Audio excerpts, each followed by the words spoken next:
You didn't just notice moods. You monitored them. You could feel the room shift before anyone spoke.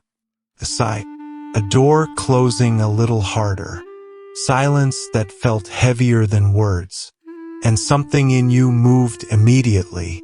You learned very early that when the emotional weather changed, it was somehow your job to respond.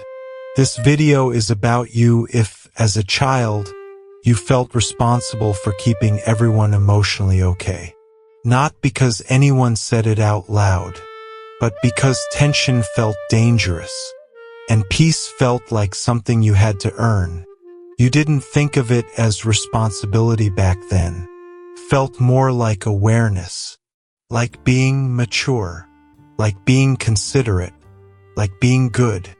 But underneath that awareness was a quiet pressure, the feeling that if someone was upset, it was connected to you, that if the mood dropped, you should adjust, soften yourself, become easier, become calmer, become less. You noticed when people were stressed. You noticed when they were tired. You noticed when they were disappointed, even if they didn't say why. And without being asked, you started adapting. You spoke more gently. You stayed quieter. You held things back. You tried not to add weight to the room. Some children cry when something feels wrong. Some act out. You learned to stabilize. You learned to read faces like maps. You learned when to disappear and when to step in. You learned when your needs would feel like too much. And over time, this didn't feel like a choice. Felt like who you were. You became the child who kept things smooth, who didn't escalate, who didn't cause problems, who sensed tension and tried to dissolve it before it could grow. You might not remember deciding to do this. Most children don't. It happens quietly, gradually, in moments where no one says, "This is your responsibility." But everything in the environment makes it feel that way. And once you learn this role, it doesn't stay in childhood. Because when you grow up learning that other people's emotions are something you must manage, your own inner world starts to organize itself around that belief. This pattern doesn't begin because a child wants control. It begins because a child wants safety. You weren't born believing other people's emotions were your responsibility. You learned it by watching what happened when emotions filled the room. Maybe the adults around you were overwhelmed, stressed, easily irritated, emotionally unpredictable, not necessarily cruel, not necessarily absent, just carrying more than they could hold. And as a child, you felt it. You noticed how small changes in your behavior changed the atmosphere, how staying quiet made things calmer, how being agreeable reduced tension, how expressing too much could shift the mood in ways that didn't feel safe. So your nervous system started connecting dots. When someone was upset, your body paid attention. When someone was tense, you became alert. When emotions rose, you adapted. Not because you were told to, but because it worked. In homes like this, there often isn't space for a child's emotional messiness. Not because it isn't deserved, but because the emotional bandwidth is already stretched thin.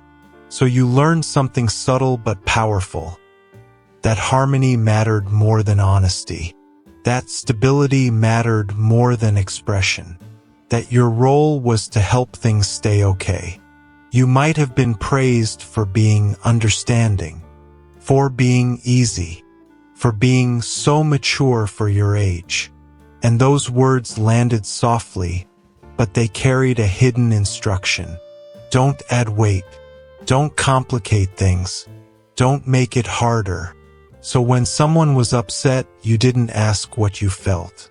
You asked what they needed. When someone's mood shifted, you scanned yourself first. What did I do? What should I change? Slowly, your emotional attention turned outward. You became skilled at sensing discomfort before it was spoken, at anticipating reactions, at adjusting yourself to fit the emotional shape of the room. This wasn't selflessness. It was survival. A child who feels emotionally responsible isn't trying to fix others. They're trying to prevent rupture. They're trying to keep connection intact. Because somewhere along the way, you learned that when emotions spiral, connection feels fragile. And losing connection feels dangerous. So you held it together, for everyone. And the cost of that learning didn't show up immediately. It waited, quietly, until adulthood.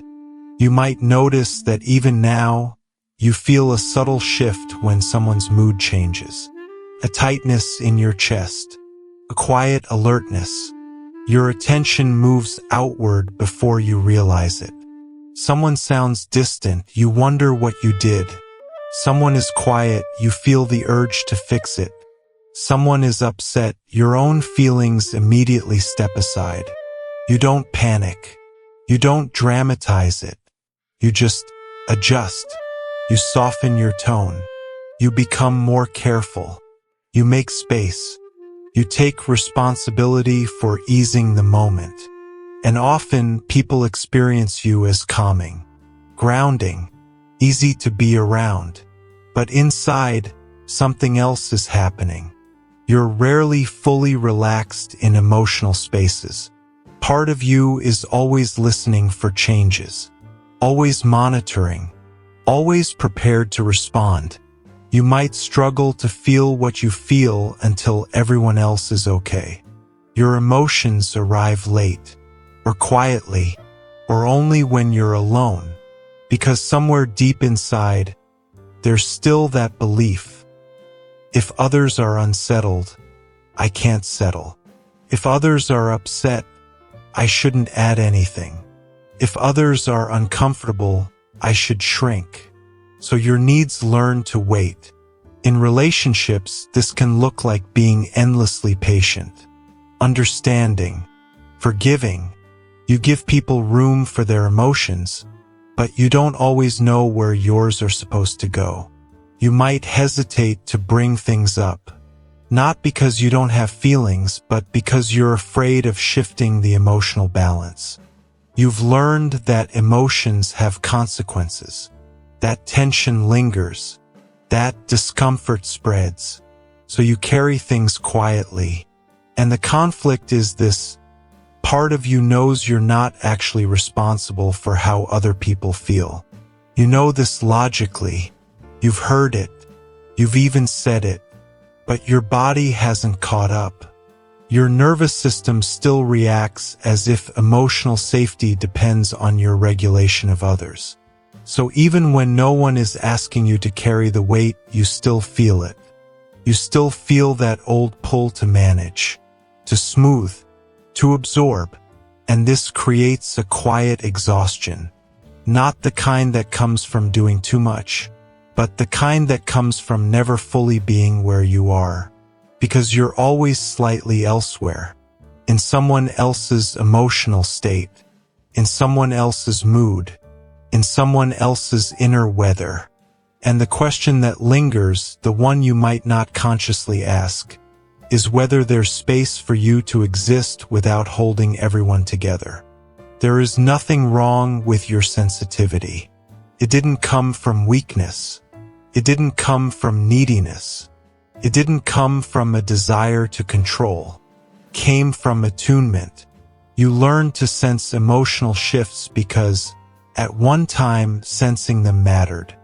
It helped you stay connected. It helped you stay safe. It helped you belong. That ability didn't disappear when the environment changed. It stayed with you, and now it lives in your body, as awareness, as caution, as care. But the world you're in now is not the world you adapted to.